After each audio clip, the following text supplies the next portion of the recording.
은 요한계시록 16장 말씀입니다. 요한계시록 16장 1절에서 2절 말씀을 한 목소리로 같이 읽겠습니다. 또 내가 들으니 성전에서 큰 음성이 나서 일곱 천사에게 말하되 너희는 가서 하나님의 진노의 일곱 대접을 땅에 쏟으라 하더라. 첫째 천사가 가서 그 대접을 땅에 쏟음에 짐승의 표를 받은 사람들과 그 우상에게 절하는 자들에게 악하고 독한 종기가 나더라. 아멘.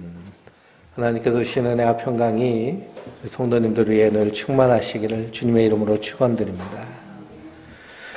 요한계시록 오늘 16장 말씀에 진노의 일곱 대접이 쏟아집니다. 진노의 일곱 대접은요, 최후의 심판이 이제 최종적으로 완성되는 그런 심판의 모습입니다. 그래서 하나님의 진노가 일곱 대접으로 쏟아집니다.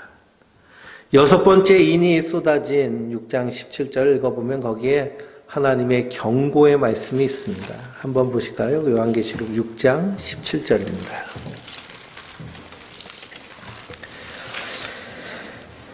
그들의 진노의 큰 날에 이르리니 누가 능히 서리요 하더라. 그래서 누가 능히 서리요. 진노의 큰 날이 이르렀으니 누가 서겠냐는 겁니다. 어떤 사람이 설 수 있을까요? 자기가 죄인임을 깨닫고 하나님 앞에 회개하며 오직 예수 그리스도만을 의지하고 그 어린 양의 피로 깨끗하게 씻음받은 사람들만 하나님 앞에 서게 되는 줄 믿습니다. 근데 마지막 때의 특징이 뭘까요? 마지막 때의 특징은요, 회개하지 않는 것이 특징입니다. 그래서 여섯 번째 나팔이 울려 퍼지는데 그 환난 가운데에서도 사람들이 회개를 할까요? 회개를 하지 않을까요? 회개를 하지 않습니다. 그래서 9장 20절을 읽어볼까요? 9장 20절입니다. 이 재앙에 죽지 않고 남은 사람들은 손으로 행한 일을 회개하지 아니하고 오히려 여러 귀신과 또는 보거나 듣거나 다니거나 하지 못하는 금은 동과 목석의 우상에게 절하고 그랬습니다. 그러니 회개하지 않는 거예요. 그리고 살인과 복술과 음행과 도둑질을 회개하지 아니하더라 그랬습니다. 그래서 우리가 예수 그리스도를 믿는 믿음 안에 들어가기 위해서는요, 반드시 회개의 문을 거칩니다. 감리교회 창시자인 요한 웨슬레 목사님은 선행적 은총이라고 얘기했거든요. 선행적 은총, 하나님의 은혜가 우리 가운데서 우리를 쫙 비치면 하나님의 은혜 가운데 있는 자는 무엇가 보일까요? 자신의 죄가 보입니다. 그 죄는 뭐예요? 하나님이 주인이신데 내가 주인 노릇하고 살고 있었구나. 이것이 죄의 뿌리입니다. 그러니 항상 우리는 그 의식을 가지고 살아야 돼요. 누가 주인이에요? 하나님이 주인이에요. 내 인생의 주인도 누구예요? 하나님이에요. 그래서 하나님이 내 인생의 주인이면 누가 운전대를 잡고 운전을 해야 되나요? 하나님이 운전대를 잡고 운전을 하셔야 돼요. 그러니 내 인생을 누구의 운전에 따라 가야 되는데 하나님의 운전에 따라 가야 되는데 하나님의 운전이 무엇일까요? 바로 말씀을 따라가는 겁니다. 하나님의 말씀을 따라. 근데 우리가요, 날마다 오늘 하루도 사시면서 얼마나 하나님이 주인으로 사셨나요? 여전히 내가 주인으로 살고 있기 때문에. 사도 바울은 어떻게 고백하느냐? 나는 날마다 죽노라. 그러면 날마다. 날마다 죽지 않으면은요, 날마다 나는 죽고 내 안에서 예수님이 살지 않으면, 그러면 우리가 결코 하나님 앞에 합단자로 설 수 없습니다. 그래서 우리가 처녀 때 받은 은혜, 10년 전에, 20년 전에, 저는 첫 은혜를 고등학생 때 받았는데, 고등학교 때 받은 그 은혜 가지고 오늘을 살 수 없습니다. 그래서 일용할 양식, 일용한 은혜가 우리에게 날마다 있어야 될 줄 믿습니다. 그러기 위해서 우리는 어떻게 해야 될까요? 하나님의 은혜를 구하고 그리고 말씀을 통해서 하나님의 사랑을 발견하고 그리고 기도하면서 주님과 동행하는 삶을 살아야 될 줄 믿습니다. 회개하는 것이 축복이에요. 회개하는 것이 은혜입니다. 그러니까 우리가 말씀을 들으면 들을수록요, 점점 뭐가 드러나냐? 자기 부족함, 연약함이 드러나요. 그래서 나의 작음을 알고, 그리고 그분의 크심을 알아서, 찬송 가운데도 그런 찬양이 있거든요. 복음성가에도 나의 작음을 알고 그분의 크심을 알고. 그래서 사도 바울은 디모데 전서에서 자기 자신에 대해서 고백하기를 뭐라고 고백하냐? 나는 죄인 중에 괴수다 라고 고백합니다. 죄를 그렇게 많이 져서 죄인 중에 괴수라고 고백하는 것이 아니고요. 하나님의 은혜 안에 점점 걸어가면 걸어갈수록 밝은 빛 가운데로 더 나가면 나갈수록 내 안에 있는 것들이 다 드러나기 때문에 그렇습니다. 성도는 항상 그러한 하나님의 은혜 가운데 있는 자들. 그래서 오늘도 하나님 은혜 없이는 나는 살 수 없는 죄인입니다 라고 고백하며 나가는 자들인 줄 믿습니다. 근데 마지막 때는 도무지 회개하지 않는 거예요. 그래서 7 대접의 심판, 최종적 심판이 일어나는데 이 심판이 현재형으로 일어납니다. 그러니까 우리가 이 요한계시록을 요한묵시록이라고 그러는데요.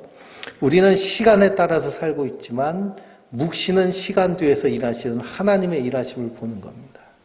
그러니 하나님의 시각에서는 심판이 완료됐을까요? 완료되지 않았을까요? 이미 완료되어 있습니다. 우리는 이 시간 속에 살고 있지만 하나님께서 심판을 완성하시고 우리를 구원하셔서 하나님의 백성으로 삼으심을 믿고 이 땅 가운데서 믿음으로 사는 자들. 세상 가치를 추구하며 사는 것이 아니라 하나님 나라의 가치를 추구하고 대한민국에 살고 있지만 하나님 나라를 미리 살아내는 자들인 줄 믿습니다. 그래서 세상적 가치가 아니라 하나님이 주신 가치를 가지고 우리의 인격 가운데 예수님의 인격이 나오고 우리의 삶 가운데 성령님의 열매가 맺을 수 있도록 그래서 우리가 신앙생활이 오래되면 오래될수록 연수가 깊어지면 깊어질수록 우리 안에 어떤 모습이 나타나야 돼요? 예수님의 모습이 나타나야 됩니다. 근데 한번 보세요. 오늘 옆에 하루 종일 같이 살면서 얼마나 예수님 모습이 나타났는지 한번 보세요. 안 나타났다 그러면 어떻게 해야 될까요? 예? 회개해야 됩니다. 깨닫는 것도 하나님의 은혜예요. 그러니 이런 생각조차도 않고 우리가 신앙생활 한다라고 한다면 세상의 빛, 소금의 역할을 감당하지 못합니다. 그래서 지금 대한민국 사람들에게 다 미움의 대상이 된 게 교회잖아요. 교회. 잘못된 신앙을 가지고 있는 사람들 때문에 교회 전체가 비난받고 욕을 먹습니다. 우리는 뭐 인터컵이 아니고 우리는 뭐 IM 선교회도 아니고 우리는 영생교도 아니고 우리는 정말 말씀만 가지고 신앙생활 하는데도 세상 사람들 눈에는 어떻게 보이는 거예요? 똑같아 보이는 거예요. 똑같아 보이는 거. 그러니 마지막 때가 되면 될수록요. 점점 전도의 문이 어떻게 되고 있는 걸 느낄 수 있나요?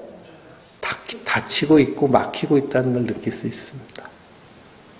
그래서 92년도에 다미선교회가 대한민국 휩쓸고 나서 대한민국 교회에서 요한계시록 설교가 사라지고 그리고 신사운동 운동하는 사람들이 쓰러뜨리고 잡아뜨리고 하면서 이제는 기독교 안에서 그 기도의 능력과 신비를 터부시하고 그 성령 운동한다는 사람들이 열심히 그 현상은 쫓아갔는데요.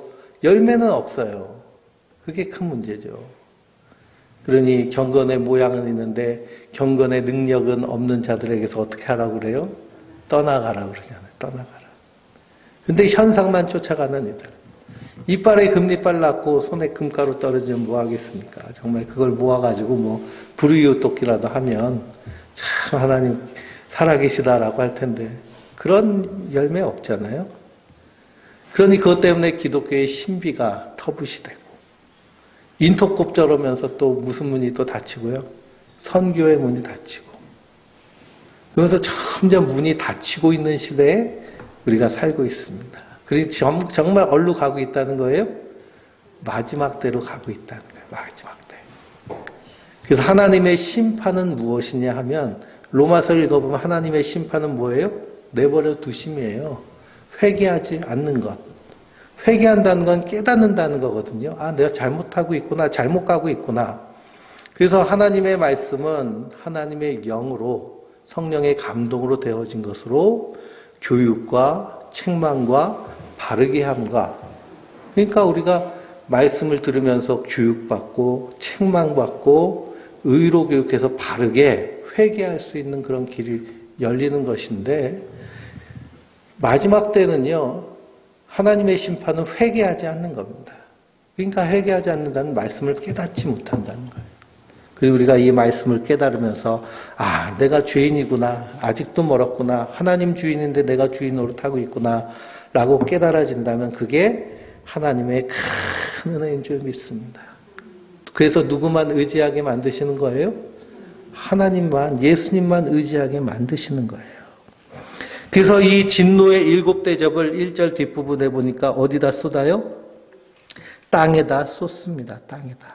땅에다 쏟는다라는 것은 공중권세 잡고 있는 악한 사단마귀 옛뱀 용이 자리 잡고 권세를 부리고 있는 모든 것을 말합니다. 이 땅은요, 창세기 4장부터 의인의 피가 하나님을 향해서 호소하는 땅이 바로 이 세상의 땅입니다. 그래서 이것이 진노의 이유예요. 7대접이 무슨 7대접이라고 1절에 말씀하고 있어요? 진노의 7대접.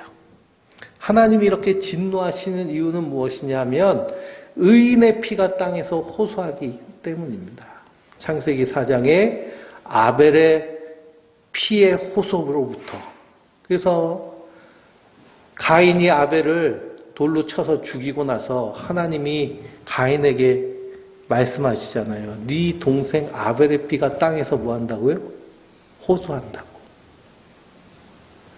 그러니 이 아벨의 피부터 예수님의 피까지 그 이후에 수많은 순교자들과 의를 위해서 핍박받는 사람들의 피가 이 땅에서 진동하면서 하늘을 향해서 호소하고 있는 것이 이 땅의 모습입니다. 그러니 하나님이 심판하실 수밖에 없는 거예요. 의로운 자의 피가 이 땅 가운데서 호소하면서 진동하고 있기 때문에. 그 미얀마에서 군부 부태타가 또 일어났잖아요. 그래서 또 얼마나 많은 사람이 죽을지 모릅니다. 저 중국은요, 중국은 저 소수민족들을 박해하면서요, 그래서 얼마나 많은 사람들을 죽이고 하는지 모릅니다. 근데 이 세상은요, 다 의로운 자의 피가 그냥 땅에서 호소하는 것이 이 세상의 모습이다. 라고 우리가 영적인 눈으로 분명히 볼 수 있어야 됩니다. 그러니 하나님의 진노의 대접이 이제 쏟아지는 거예요. 그래서 이 아벨이 피의 호소, 아벨이 가인에게서 죽임당했잖아요. 그럼 가인이 아벨을 왜 죽였을까요? 가인의 분노는 아벨을 향한 거예요? 사실은 하나님을 향한 거예요? 하나님을 향한 거죠. 근데 보이지 않는 하나님 죽일 수 없으니까 누구 죽인 거예요? 동생 아벨을 죽인 겁니다. 왜냐? 하나님은 아벨의 제사를 받으셨기 때문에. 근데 가인이 하나님을 향해서 분노한 이유는 뭐예요? 왜 내 제사를 안 받느냐는 거죠. 내 제사를.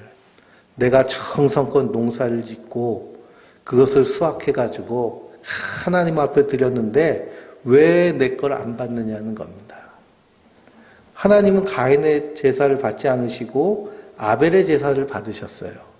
히브리서에서는 아벨은 그 제사를 무엇으로 드렸다고 그래요? 믿음으로 드렸다고 그래요. 믿음으로. 피를 드렸기 때문에 하나님이 그걸 받으신 것이 아니고요. 믿음으로 드렸기 때문에 받으신 거예요. 그래서 구약의 제사 가운데요. 동물의 피도 드리지만 곡식도 드리는 제사가 있어요. 그렇기 때문에 피를 드렸기 때문에 받았다. 그건 잘못된 해석이고요. 믿음으로 드렸기 때문에 그래요. 그 믿음은 뭘까요? 하나님이 계신 것과 그분을 찾는 자들에게 상 주시는 일심을 믿는 믿음이고요. 그 믿음 가운데는 자기의 공로, 자기의 의가 아니라 하나님의 은혜로 나아가는 믿음이에요. 그러니까 아벨은 어린 양을 하나님 앞에 바치면서 그래서 이 양을 키우면서 이 양에게 생명을 줘서 새끼 양을 낳게 하신 것도 다 누구라는 고백이에요? 하나님이 하셨구나라는 고백이에요. 근데 가인은 어떻게 드렸어요? 내가 수고하고 땀난 걸 가지고 하나님 받아보시죠 하고 이렇게 드린 거예요. 그러니 가인은 자기 의로 드린 것이고 아벨은 믿음으로 드린 겁니다. 우리가 믿음으로 산다라는 것은요, 예수님을 믿는 믿음이거든요. 거기에는 내 의가 있어요, 없어요? 내 의가 아니라 예수님의 의로 사는 거예요. 예수님이 나에게 이 큰 은혜를 주셨기 때문에 그 은혜에 감사하여서 희생도 하고 헌금도 하고 수고도 하는 것이지, 내가 교회를 위해서 이렇게 했습니다라고 하는 것, 자기 의를 가지고 하는 것은 가인이 드리는 제사와 같아요. 그러니 가인이 아벨을 돌로 쳐서 죽이죠. 하나님을 향해서. 결국 예수님을 십자가에 못 박아 죽인 사람들은 어떤 사람들이에요? 예수님을 십자가에 못 박아 죽인 사람들은요, 하나님 잘 섬긴다고 하는 제사장들, 바리새인들, 서기관들입니다. 그 사람들이 백성들 선동해가지고 십자가에 못 박아 죽였잖아요. 그러니 이 대접은, 진노의 대접은 하나님의 징벌이고, 그리고 이제 전체적인, 최종적인 하나님의 심판입니다. 그래서 거기에 누가 쓸 수 있을까요? 오직 하나님의 은혜로 난 자들만 설 수 있는 줄 믿습니다. 예수님의 피, 어린 양의 피밖에 없어요. 애굽의 10번째 재앙이 임했을 때 오직 누구만 구원받았어요? 그 문설주의 어린 양의 피가 발라있는 사람들만 구원받았습니다. 그러니 그 하나님의 심판이 어떻게 임하느냐? 3절부터 7절까지 읽어보겠습니다. 둘째 천사가 그 대접을 바다에 쏟음에 바다가 곧 죽은 자의 피같이 되니 바다 가운데 모든 생물이 죽더라. 셋째 천사가 그 대접을 강과 물 근원에 쏟음에 피가 되더라. 내가 들으니 물을 차지한 천사가 이르되 전에도 계셨고 지금도 계신 거룩하신 이여 이제 심판하시니 의로우시도다. 그들이 성도들과 선지자들의 피를 흘렸으므로 그들에게 피를 마시게 하는 것이 합당하나이다 하더라. 또 내가 들으니 제단이 말하기를 그러하다. 주 하나님 곧 전능하신 이시여 심판하신 것이 참되시고 의로우시도다 하더라. 아멘. 그럼 우리가 세상 법정에서도 악인이 심판받는 것, 거기에 대해서 어떻게 해요? 박수치면서 환호합니다. 요즘 청소년 보호법이라고 그래가지고요, 중1이 되었는데도 아직 연수자이기 때문에 범죄를 저질러도 감옥에 가지 않고 그냥 훈방 처리됩니다. 그래서 그걸 이용한 애들이요, 지하철에서 막 노인을 때리고 괴롭히고 하는 것이 얼마 전에 뉴스에 나왔죠. 그래서 사람들이 분노해요. 청소년 보호법 없애야 된다. 오히려 그걸 이용해가지고 범죄를 저지르고. 그런 애들은요, 차 훔쳐가지고 사고 치고 다녀도 감옥에도 안 가요. 그러니까 막 분노하죠. 그리고 고위직에 있는 사람들, 그리고 국회의원 자녀라는 사람이 왜 미국에서 귀국하면서 그냥 마약을 10만 명 먹을 수 있는 마약을 그냥 한 캐리어 가져왔는데도 어떻게 했냐 하면 훈방 조치했어요. 초범이라고. 처음 걸렸으니까 너 봐준다고. 국회의원의 자식이 아니었으면 어떻게 됐을까요? 잡아서 감옥 갔겠죠. 그러니 우리가 이런 것을 보면서 어떻게 해요? 분노합니다. 분노해요. 세상에 의가 없음을 가지고. 근데 사실 누구도 의가 없어요? 나 스스로도 의가 없어요. 그래서 정말 의로우신 재판장은 누구실까요? 하나님이 의로우신 재판장입니다. 그러니 천사도 제단도 모든 성도들과 선지자들도 그 하나님의 심판이 어떠시다는 거예요? 참되시고 의로우시다. 그러므로 심판받는 자들도 아무 말도 하지 못하는 겁니다. 그 심판이 너무나도 의롭고 공정하시기 때문에. 그래서 하나님의 공의, 사랑과 공의는 함께 가는 것이거든요. 그래서 우리가 그 하나님의 의에 대해서 분명한 의식을 가지고 살아야 됩니다. 하나님은 사랑하시는 분이시지만 의로우신 분이세요. 그런데 우리가 사랑만 듣다 보면 하나님의 의에 대해서 망각을 합니다. 그러니까 크리스찬들이, 성도들이 교회 다닌다고 하면서 세상에서 살면서 악한 일들을 많이 해요. 임금을 주지 않는다거나, 안 그러면 사기를 친다거나, 사람을 속인다거나. 요번에 그 하나복 그 수양회를 하면서 그 가정교회 하는 한 목사님이요. 자기 간증을 하시는데, 그런데 자기는 청년 때까지 교회 다닌다는 사람들을 아주 혐오했대요. 얼마나 혐오했는지요. 교회 교자만 들어와도. 그래서 학교에서도 그런 활동하는 애들, 교회 다니는 애들하고는 상종도 안 했대요. 근데 그분이 목사님 되셨는데 왜 그렇게 됐느냐? 그 어머니가 교회를 열심히 다니셨는데요. 그 교회에서 개를 하셨어요. 근데 그 개주하는 사람이요. 개주하는 사람이 이제 교회에서도 아주 신앙이 좋다고 소문난 사람인데, 그러니까 개주가 도망가면은 망하잖아요. 그러니까 도망가면 안 돼요. 도망가면 안 돼. 뭐 그런 얘기를 했는데 이 개주가 항상 하는 말이 있어요. 내가 이 돈 가지고 도망가면 하나님 앞에 내가 기도가 나오겠냐고. 예? 근데 어떻게 했을까요? 도망갔죠. 그래서 그 가정이 그것 때문에 큰 환난을 당하고 나서는요, 이제 교회 다니는 것들하고는 상종하지 않겠다 이렇게 얘기합니다. 그게 뭘 모르는 거예요? 하나님의 공의를 모르는 거예요. 그러니 예수 믿는다고 하면서 교회 다닌다고 하면서 그런 짓을 하며 사는 사람들은 사실 뭘 모르는 거예요? 하나님의 은혜도 모르는 거예요. 내가 어떤 사랑을 받았는지도 모르고 내가 어떤 상태에서 어떻게 구원받았는지도 모르는 교회 문만 다니면서 그냥 자기의 의로운 척하는 거예요. 그러니 하나님의 의는요 공평하고 정당합니다. 그 성도도요 예수 그리스도의 피 없이는 감히 설 수 없는 것이 하나님의 심판입니다. 그래서 우리가 두렵고 떨림으로 너희 구원을 이루라 라고 하잖아요.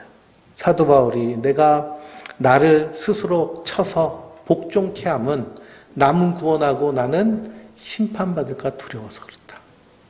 그러면서 선생된 자들은 선생되지 말라 그럽니다. 너희는 선생이 되려고 하지 마라. 왜 그럴까요? 더 큰 심판이 있기 때문입니다. 그래서 단테가 신곡을 썼는데요. 단테의 신곡에선 지옥편이 있어요. 지옥의 가장 깊은 곳에 누가 들어있느냐 하면 타락한 신부들, 사제들이 거기 들어있어요. 에스겔서를 읽어보면 하나님의 심판이 어디서부터 시작될까요? 성전에서부터 시작돼요. 성전에서부터. 예루살렘 성전에서부터 하나님의 심판이 시작돼요. 그러니까 마지막 타작마당에 누구부터 타작받는 거예요? 예? 목사, 장로, 예? 이런 식으로 가는 겁니다. 정신을 바짝 차려야죠. 예? 예수 믿는다고 하면서 사기치고 의를 저버리면은 그건 벌써 하나님의 은혜 자체를 모르는 겁니다. 예수 믿는다고 하면 안 돼요. 그건 인정하면 안 됩니다. 그래서 우리가 마태복음 7장 말씀에도 주여 주여 하는 자마다 예수님 뭐라고 하셨어요? 다 천국 가려고 생각하지 마라. 내가 주의 이름으로 선지자 노릇하고 주의 이름으로 병자를 고치고 귀신을 쫓았습니다. 그래서 예수님 뭐라고 하세요? 너희 누구냐? 난 너희를 도무지 모르겠다. 불법을 행하는 자야 내게서 떠나가라. 그러십니다. 무서운 말씀이죠. 그러니 우리가 예수 믿는다고 하면 정말 하나님의 은혜를 날마다 절절하게 체험하고 그 은혜로 살아야 됩니다. 안 그러면 마귀가요, 그냥 순식간에 우리 마음과 생각을 그냥 도둑질하기 때문에 정신을 바짝 차려야 됩니다. 예수님의 피밖에 없습니다. 그래서 8절부터 11절까지 읽어보겠습니다. 넷째 천사가 그 대접을 해에 쏟음에 해가 권세를 받아 불로 사람들을 태우니 사람들이 크게 태움에 태워진지라. 이 재앙들을 행하는 권세를 가지신 하나님의 이름을 비방하며 또 회개하지 아니하고 주께 영광을 돌리지 아니하더라. 또 다섯째 천사가 그 대접을 짐승의 완자에 쏟으니 그 나라가 곧 어두워지며 사람들이 아파서 자기 혀를 깨물고 아픈 것과 종기로 말미암아 하늘의 하나님을 비방하고 그들의 행위를 회개하지 아니하더라. 아멘. 그러니 넷째 천사가 대접을 어디다 쏟았어요? 해에다 쏟았어요. 해에다 쏟았다. 우리 시편 136편 8절을 보면요. 해로 낮을 주관케 하신 이에게 감사하라. 그 인자하심이 영원함이로다. 그러니 하나님께서 해를 만드시고 그 해를 비치셔서 우리 사람이 살게 하신 것도 하나님의 뭐라는 거예요? 은혜라는 거예요. 은혜.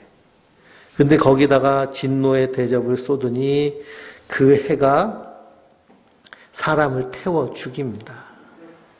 그러니 우리가 이 땅에서 생명을 유지하는 것도 사실은 하나님의 은혜. 하나님의 은혜 아니면 한순간도 존재할 수 없는 것이 우리 인간들입니다. 그런데 해로 사람들이 태워지는데 그럼에도 불구하고 그 하나님의 이름을 비방하면서 어떻게 해요? 회개하지 아니합니다. 회개하지 아니해요. 다섯 번째 대접이 쏟아지니까 짐승의 완자에 쏟아지니 그 나다가 어두워지며 사람이 아파서 저기서 혀를 깨물면서도 그 행위를 회개하지 않아요. 이게 뭘까요? 이게 이미 심판받고 있는 것입니다. 그래서 빛으로 예수님께서 이 땅에 오셨는데 영접하는 자, 그 이름을 믿는 자들에게는 하나님의 자녀가 되는 권세를 주셨으니 이는 혈통으로나 율청으로 낮은 것이 아니라 하나님의 은혜로 된 자들이다. 그런데 영접하지 않는 자들은 하나님께서 심판하실 것인데 이미 뭐 받고 있다는 거예요? 심판 가운데 있다는 거예요. 그 심판이 뭐예요? 회개하지 않더라. 회개하지 않더라. 그래서 예수님 앞서 세례요한이 이사야 선지자처럼 오시리를 예비하는데 뭐라고 하면서 소리치면서 얘기했나요? 회개하라, 천국이 가까이 왔느니라. 회개하라, 천국이 가까이 왔느니라. 도끼가 이미 어디에 놓였다고요? 나무 뿌리에 놓였다고. 그래서 너희는 회개하고 회개에 합당한 열매를 맺어라. 그래서 요단강에서 회개를 주잖아요. 근데 거기 백성들이 다 와서 이 세례 요한의 세례를 받는데 누구는 안 받았어요? 제사장들, 바리새인들, 서기관들은 안 받았어요. 자기는 어떻기 때문에? 의롭기 때문에. 근데 그 의로운 자들이 누구를 십자가에 못 박아 죽인 거예요? 예수님을 십자가에 못 박아 죽인 거예요. 예수님도 공생애를 시작하시면서 뭐라고 하셨어요? 회개하라, 하나님 나라가 가까이 왔느니라. 그러니 회개에 합당한 열매. 그래서 내가 죄인임을 알고 예수님 앞에 나와서 그 죄사함을 받는 것처럼 큰 은혜와 복이 없는 줄 믿습니다. 그러니 우리가 복 받은 자예요? 복이 없는 자예요? 복 받은 자입니다. 복 받은 자예요. 그래서 우리 은혜 없이는 한순간도 살 수 없는 자들입니다. 그 다음에 또 읽어보겠습니다. 12절부터 14절, 16절까지입니다. 또 다섯째 천사가 그 대접을 짐승의 왕자에 쏟으니 그 나라가 곧 어두워지며 사람들이 아파서 자기 혀를 깨물고 아픈 것과 종기로 말미암아 하나님의 아들 그들의 행위를 회개하지 아니하더라. 또 여섯째 천사가 그 대접을 큰 강 유브라데에 쏟음에 강물이 말라서 동방에서 오는 왕들의 길이 예비되었더라. 또 내가 보매 개구리 같은 새 더러운 영이 용의 입과 짐승의 입과 거짓 선지자의 입에서 나오니 그들은 귀신의 영이라 이적을 행하여 온 천하 왕들에게 가서 하나님 곧 전능하신 이의 큰 날에 있을 전쟁을 위하여 그들을 모으더라. 보라, 내가 도둑같이 오리니 누구든지 깨어 자기 옷을 지켜 벌거벗고 다니지 아니하며 자기의 부끄러움을 보이지 아니하는 자는 복이 있도다. 아멘. 그래서 12절부터 15절까지 여섯 번째 천사가 대접을 큰 강 유프라데에 부으니까 강물이 말랐습니다. 그 마른 길을 따라서 동방에서 왕들이 와서 전쟁을 일으키는데 그 전쟁이 뭐냐 하면 아마겟돈입니다. 그래서 16절 말씀에 새 영이 히브리어로 아마겟돈이라 하는 곳으로 왕들을 모으더라. 아마겟돈, 이 아마겟돈이라는 얘기 영화로도 나오고 많이 들어보셨죠? 이 아마겟돈이라는 말은요, 무기또 플러스 하르라라는 말이 합쳐진 말이 아마겟돈입니다. 그래서 무기또의 도시라는 뜻이거든요. 전쟁이 일어나는 장소를 얘기합니다. 그래서 이 개구리 같은 새 더러운 영이 용의 입과 짐승의 입과 거짓 선지자의 입에서 나옵니다. 용은 하늘에서 쫓겨난 옛뱀 사단 마귀고요. 이 마귀가 성도들과 대적하여 싸우기 위해서 바다에서 짐승을 부르고 땅에서 짐승을 부르는데, 그래서 이 거짓 선지자는 땅에서 나온 짐승이고, 그리고 이 바다에서 나온 짐승은 세상 권세를 얘기합니다. 그 입에서 더러운 개구리 영이 나오는데 그게 무슨 영이에요? 귀신의 영이고 거짓말하는 영입니다. 그래서 이적을 행해요. 그러니까 천하 왕들이 그 이적에 속아가지고 어디로 나오느냐? 유브라데로 나와서 전능하신 이의 큰 날을 위한 전쟁을 위해서 모였습니다. 누구랑 싸우려고요? 하나님이랑 싸우려고. 하나님이랑 싸우려고 모이는 겁니다. 누구의 유혹을 받아서요? 사단 마귀의 유혹을 받아서. 그래서 사람이요, 이 기적, 그런 뭐 이런 신비한 현상에 참 사람의 마음이 잘 움직입니다. 흔들려요. 그래서 막 그 귀신 내쫓는 뭐 굿하는 것 보면요, 그러면 사람 마음이 헐깃하고, 그래서 이 무당한테서 점 보는 사람들 있잖아요.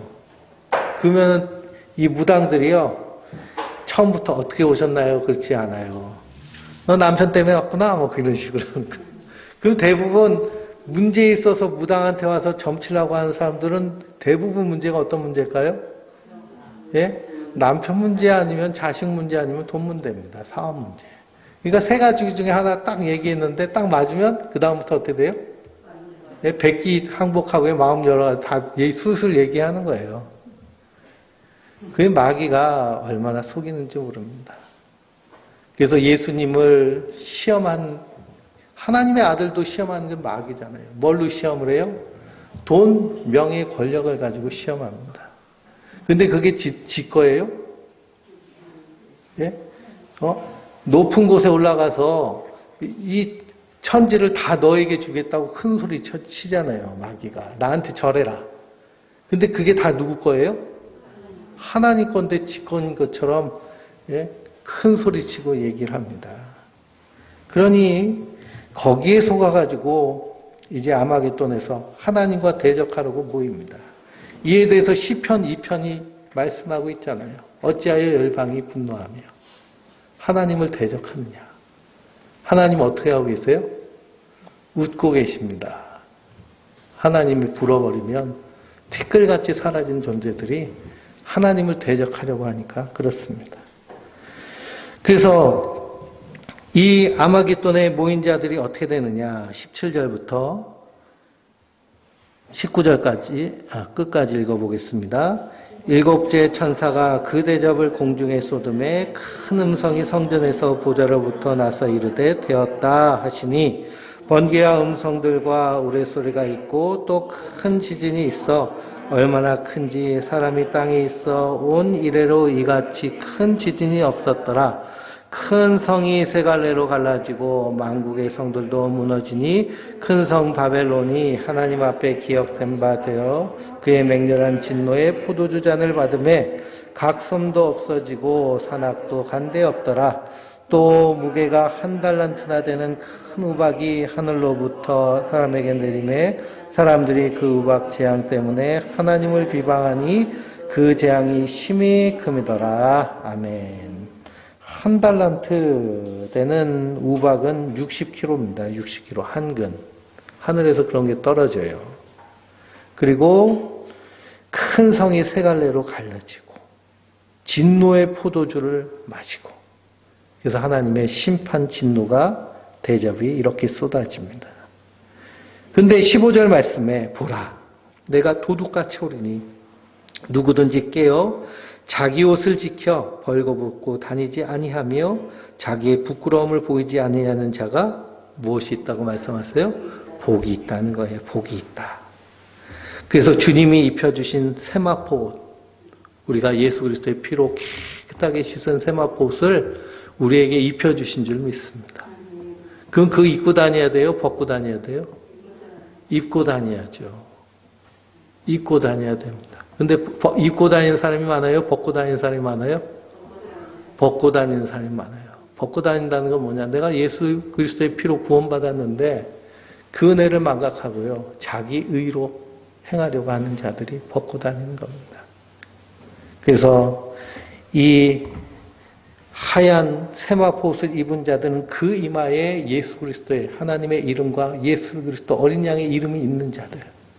입 맞는 자들에 대해서 우리가 배웠잖아요. 에스겔서를 읽어보면 하나님이 이 이스라엘을 심판하시기 이전에 순찰자를 보내서 그 먹과 붓을 가지고 다니면서 이마에 인친 자들은 구원을 받았습니다.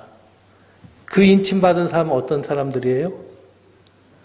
이스라엘이 하나님 앞에 범죄한 그 죄악으로 말미암아 가슴치며 회개하는 자들에게 인칩니다.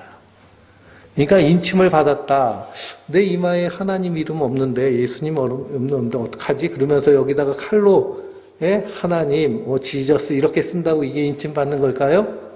그렇지 않죠. 그래서 예수님은 그 열매를 보고 그 나무를 아느니라 라고 하셨습니다. 그러니 인침받은 성도의 열매는 뭘까요? 회개의 열매예요. 회개의 열매. 내가 어떤 자인지를 아는 거예요. 내가 죄인임을 알고 내가 티끌임을 알고 하나님의 진노를 알고 그리고 예수님의 그 큰 사랑을 아는. 그래서 사도 바울은 밤낮 이 에베소 교회에서 쉬지 않고 3년 동안 눈물로 가르친 게 뭐예요? 하나님에 대한 회개와 예수 그리스도에 대한 믿음을 밤낮 가르친 겁니다.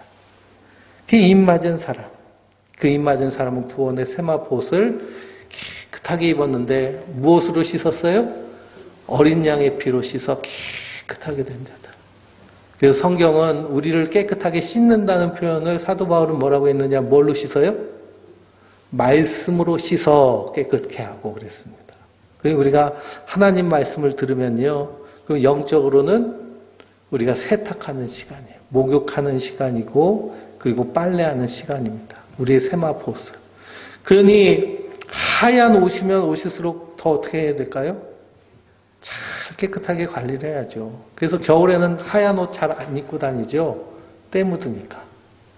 그래서 하얀 세마포옷을 어린 양의 피로 깨끗하게 씻어주셨으니 우리가 주님 부르실 때까지 이 옷을 영적으로 입고 다니는데 어떻게 해야 될까요?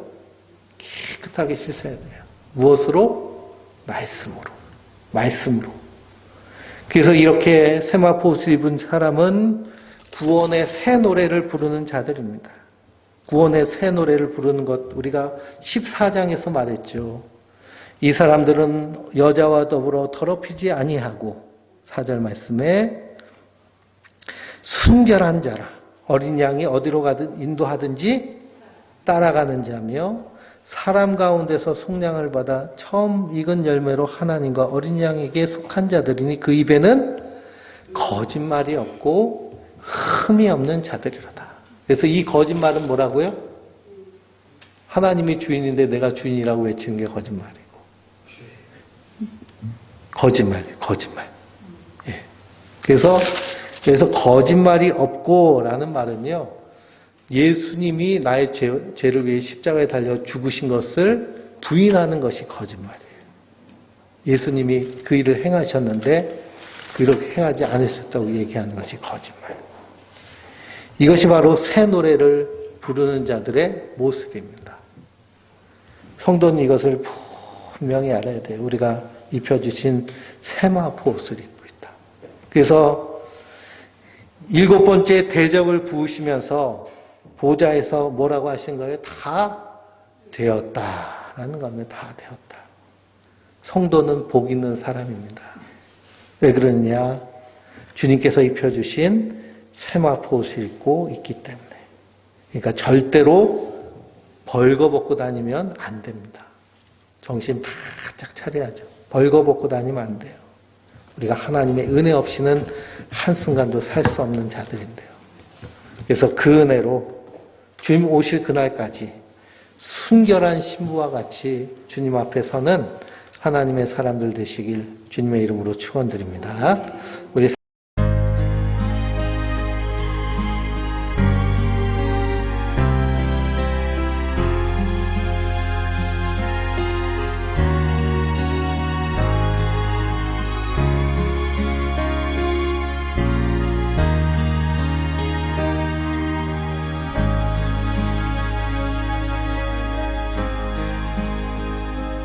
어둠 속에 매이던 내 영혼 갈 길 몰라 방황할 때에